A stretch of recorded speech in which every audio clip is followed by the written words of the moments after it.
Hi, folks. You're with Tacitus today. Tacitus today, your pushback channel, and thank you for joining this audio live stream. In this essay, I'd like to talk about the general pile-on and mass attack, weaponization of the justice system to go after Donald Trump. Now, it's pretty clear they know that in a fair electoral contest that Trump will win, and the globalist machine has decided they have to stop him at pretty much all costs and just weaponize everything they can lay their hands on in terms of the apparatus of the state to go after him and weaken him, stop him, whatever. Now they're in the box seat here, the deep state, because they control the prosecutorial flunkies, every organ of the state, whether it be the police, the FBI, the CIA, Departments of Justice, again the prosecution, even the activists that are appointed to the grand juries, and of course the judges.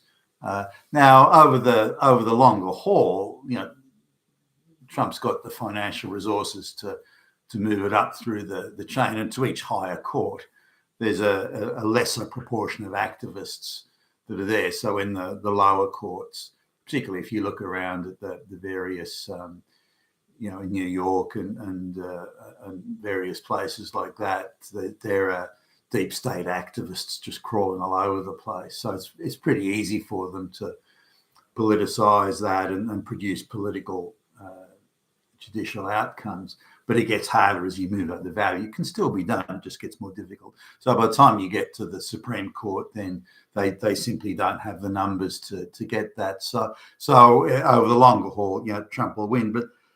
But they're looking at on a tactical basis, they're wanting to harass him with an endless amount of lawsuits, which distracts his attention, takes resources away from other things that he might do.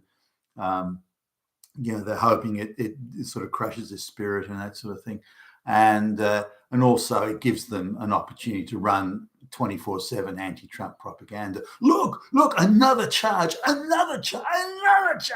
yeah, more charges. Oh, he must be a bad guy. So they're going very much down that path, and so now, in spite of that, I'd say that they still, in an open electoral contest, they're still going to lose. So if they want to win in 2024, they're still going to have to cheat on top of all the other media control. Now, I've been watching some of the renowned, Trump derangement syndrome news channels, and I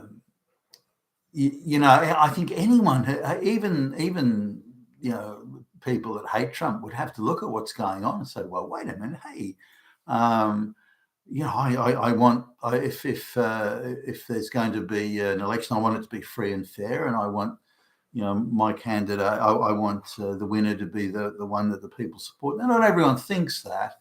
If you ask the people in the Guardian, or the people who run the BBC in Britain and various others, they go, no, it's okay to cheat an election. It's just fine. It's okay to cheat. It's okay to do whatever you have to do so that your guy wins. That's quite acceptable because we call that neo-democracy. But others may see it differently, and others may look at the pile-on, which is quite obvious. I mean, you look at the pile-on and against Trump and say, hey, hold on, these are very frightened people that are trying to avoid a contest of policies and ideas and so on. Remember all the things that the globalists are pushing, whether it be the global warming nonsense or the mass migration, the gay, lesbian, the trans, all this sort of stuff. The population don't agree with it. They don't want it, and so they know that their platform is a losing platform. They can only win by shutting down all the opposition and all the opposing views, which is why the narrative control is so vital. Now, if you look at every sort of indictment, everything that's put up against Trump, then the media amplify it, breathlessly. You look at all these photographs of all these, boxes of files that are in a bathroom. We don't even know if those are You know, is that a real bathroom? Is that could they be boxes of something to do with Trump's business, for example? How do we know they're classified documents? We don't, and they're just using imagery and inference and association to sort of infer. Look at this. There's just all these classified top secret documents just lying all over the floor. They're being used as toilet paper in the toilet. And they're trying to create this imagery, which is very clearly a propaganda narrative. Now, I've noticed that anything negative to Trump, about these indictments or anything around that, is given open season. The so-called news anchors and so on, the interviewers will just sit there quietly while the pile-on lie after lie after lie after lie is told about Trump, and they won't even interrupt or query it or qualify it or anything like that. But as soon as Trump tries to talk in his defense, oh no, we're not going to allow that. We won't allow lies on this station. We're good people. We won't allow that. So that a man accused, and remember, he's innocent till proven guilty. A man tries to speak in his defense and they won't allow it. The news anchor, the two-bit little fuck-ass news anchor says, I'm not going to allow it. Now they're instructed to do that. I mean, they don't make that decision. But I just want the ramifications of that to sink in. When someone who's accused on using technicalities to go after him, when someone's accused like this and they're really going after him, the minute he tries to talk in his defense, they won't allow it. I just want you to consider that in the wider implications of that. Now, that in itself is an indication, of just how one-sided this is.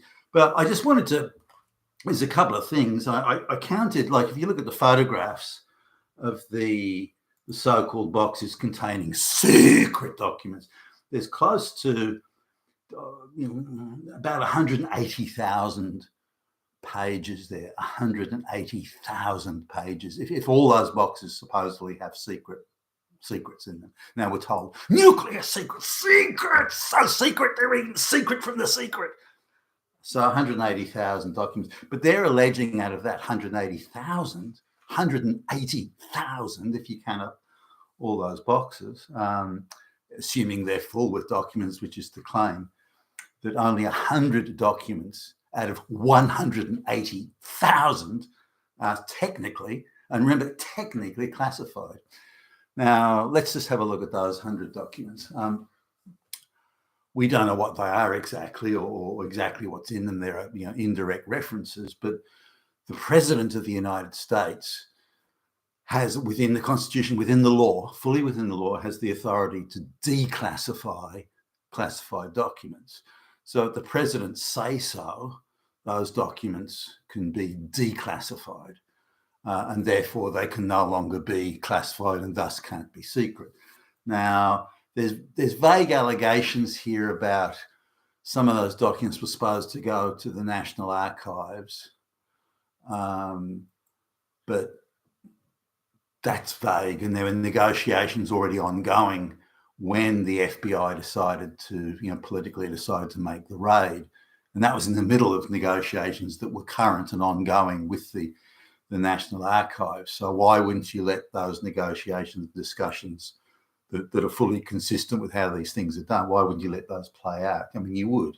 Any normal person would. But I think, the get Trump people, the deep state folks, saw an opportunity. We can make something out of this. We can turn this into an incident here. We can say that he was withholding documents are secret documents, and we can say he was doing that. Then we can have a raid, drama, television cameras, so on, and then we can do an indictment, and that'll make him look bad. Now, there would have been sober voices in the room that would say, no, he's in the middle of negotiations there. That won't fly. It doesn't matter if it'll fucking fly or not. It's bad. It's imagery. It gives us a narrative to go and chase him on, to make him look bad. It's harassment.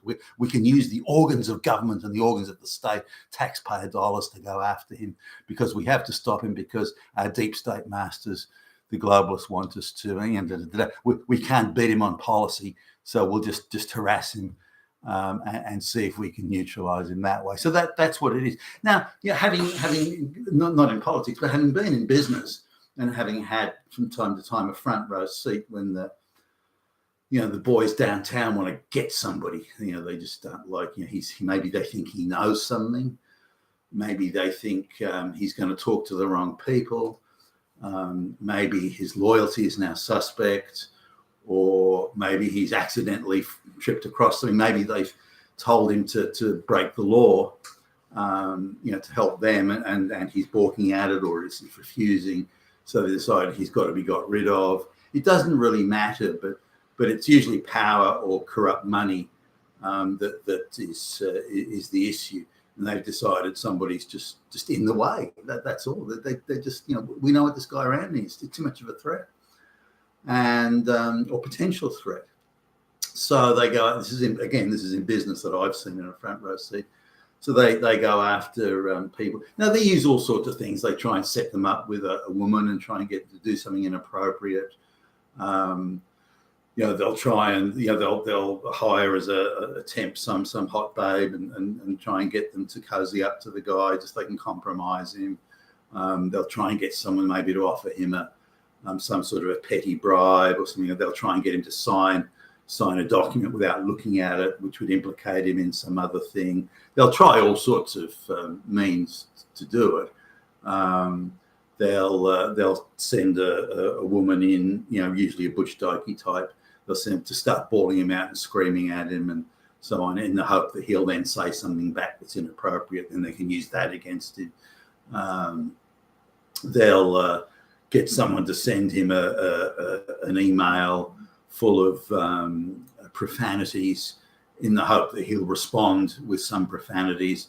Then they'll delete the email that went to him, so that'll be suddenly disappear into the cyberspace. But then they'll have his email laced with profanities, and they can use that against him. These are amongst the things that they try. And once they're determined to get rid of it, I mean, it's easy if someone's already compromised. They've already done a lot of illegal things or whatever. Then they can pounce on that, or they've been looking at I don't know, porn on their office computer or something, those sorts of things. That makes it easy for them. But if the guy's a bit of a clean skin, they've got to get something pretty big and damning on him. So if they can't find it naturally, they will make it up.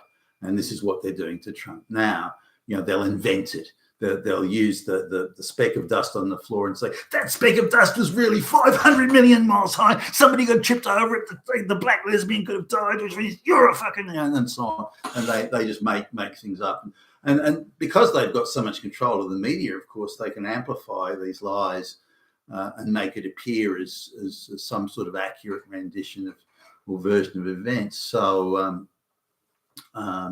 and here was one instance where, and I was in this meeting, where there's a meeting about something that was quite a lot of money was involved in this meeting in terms of insurance claims and all sorts of things like that. So I was in the meeting, and the guy they wanted to get rid of or get at was really he was like chairing the meeting, I suppose you could say, and. So when they decided to get rid of him, they went to the various other people at the meeting and said, hey, Billy Bob did something wrong. And they, oh, no, Billy Bob was quite professional. He, handled it well, did what he's supposed to do. Then they went to the guys from the other business or other company that were there, tried to did Billy Bob do something? What did he say? And did he do anything? You can tell us, and it'll be confidential. So they'll try and shake something out that might have actually happened that they can then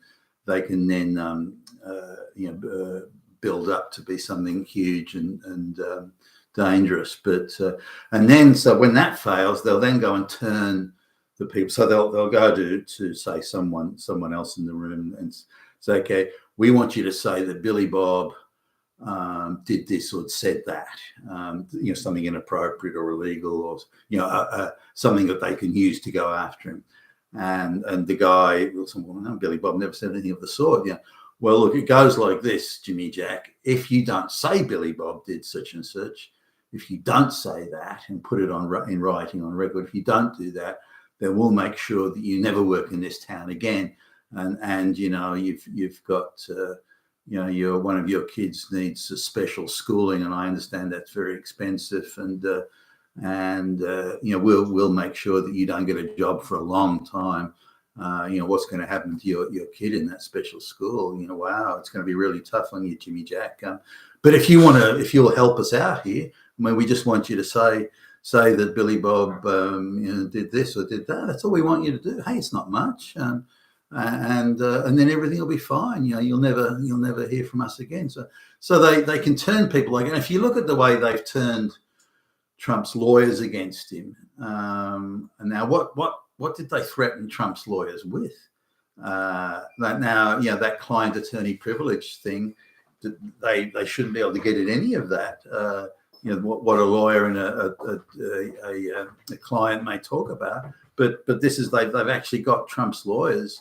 I don't know how many of them to as I understand it, at least this is my understanding, to say what conversations they had with Trump and what was said, and he said this, I said that, and some of that's being used.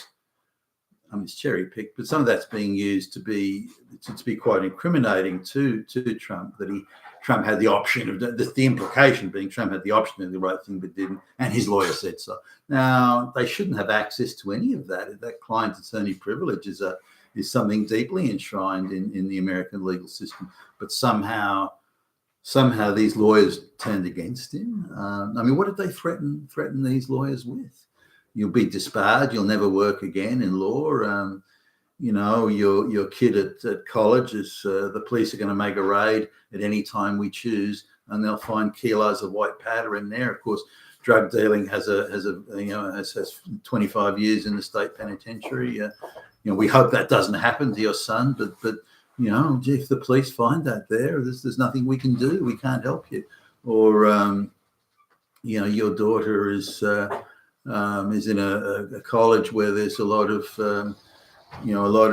people from overseas, a lot of boys from overseas. I think we don't want something to happen to her. She's walking back to the dorm on a late dark night. There's a lot of rapes around there. We wouldn't want that to happen to your daughter. But look, if you tell us what Trump said to you, or you said to Trump, then I'm sure those problems won't. And so on. Maybe it's on the other side of. If you're a lawyer working for someone like Donald Trump, you'd assume you've got a reasonable income. But maybe they switch that around to say, well, your wife's always wanted that waterfront mansion. I understand that you've been talking to her about divorce. It'll be very expensive. We can produce some photographs of you having a casual affair with somebody. I'm sure your wife doesn't need to see that, but if you get a nice waterfront mansion, I'm sure your wife will stay with you, and so on. There's a million ways they can get at these people, but it's astonishing that they're going to lengths that must be somewhere in that range. But having watched in business, once they decide to go after you, they typically go after easier targets. They're not as rich as Trump, or they haven't been around as long, or they're not as exposed, and these sorts of things. You get a guy of a certain age, he's in his 50s or something, and his mother's in a good nursing home, and they have to contribute money every month to pay for that, and they can these people can come to them and go, hey, you'll lose your job, you'll never work again. What's going to happen to your mother in a nursing home? She'll have to go to those government nursing homes. I don't think she'll last long there. Is that what you want, Jimmy Jack? But just do this for us, and everything will be fine, and so on. So they got a million ways from Sunday to get at people if they want. That they're going to these lengths in the case of Trump is suggests just how panicky they are about having to face him in an open, fair electoral contest where they're pretty convinced themselves that they're going to lose, which is why they have to neutralize him now. But again, coming back to the business thing, once they decide as a group someone's got to go, it astonished me when I've seen it, especially the first time I saw it, but it's astonished me each time the lengths they're prepared to go to. And typically, this is the bit that gets me, typically when they want to go after somebody, it's because they're a clean skin. And the irony is that they're doing everything they can to go after somebody, and it becomes harder. And the harder it gets to nail the person that they're targeting, the harder it gets to nail them, the more they become frantic in their efforts, and the more they redouble their efforts, and the more they engage in the most high-handed behaviour and threats and coercions and extortions and so on. And they'll always find a weak link somewhere. Someone who'll either be bribed or be terrified or will be scared of something. And these guys are pretty good. I've had a talk to our lawyers, and they say that you could be caught up in this, and that could be 10 years in prison for you. What would your wife and kids think about that 10 years? Would your kids even recognize you when you came out to Jimmy Jack? Jimmy Jack goes down like a sack of shit. Anything you want, I'll give you anything you want. And they'll smile. They'll come, look, Jimmy Jack, I'm sure, our lawyers have said that, but I'm sure it's not going to come to that. Now, you just sign this bit of paper here and everything will be fine. And let's just forget we even spoke about it. And they'll be reassuring. They'll be quite a paternal or avuncular little sort of slap on the back. Everything's fine, Jimmy Jack. Meanwhile, Jimmy Jack's just signed the form saying that Billy Bob did this, that, and the next thing, and that's what they used to nail him. You've been a Tassless today, your Pushback channel, and thank you for listening.